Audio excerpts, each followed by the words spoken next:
मराठी भाषेत एखादी अर्धवट गोष्ट आहे हे सांगण्यासाठी म्हणतात याला ना शेंडा ना बुडखा. तसंच या मराठी आणि हिंदी भाषेच्या सक्ती विरोधाच्या खेळात सुरू आहे. सरकार म्हणाले हिंदी नव्हे मराठी भाषेची सक्ती केली आहे. मग 5 जुलैचा मोर्चा कशासाठी?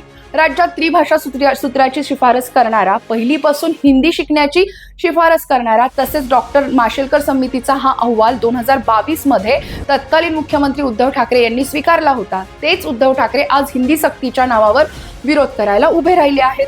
राज ठाकरे यांनी हिंदी सक्ती विरोधाची जाहीर घेतलेली भूमिका उद्धव ठाकरे यांनाही घ्यावी लागली. या निमित्ताने ठाकरे बंधूंच्या एकीसाठी देव पाण्यात घालून बसणाऱ्यांना तर देव पावणार, पण 2 ठाकरे मोर्चात एकत्र येणार.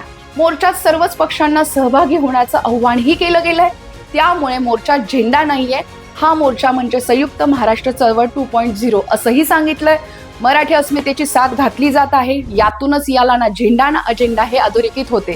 मग मोर्चा कशासाठी? याचं उत्तर एकच, ना सक्ती विरोधासाठी ना मराठीच्या प्रेमासाठी. मोर्चा मुंबई महापालिकेच्या निवडणुकीसाठी. याच विषयावरती आज आपण चर्चा करणार आहोत विश्लेषण वाईब या आपल्या YouTube चॅनलवर. चला तर मग YouTube ओपन करा आणि विश्लेषण वाईबला सबस्क्राईब करा.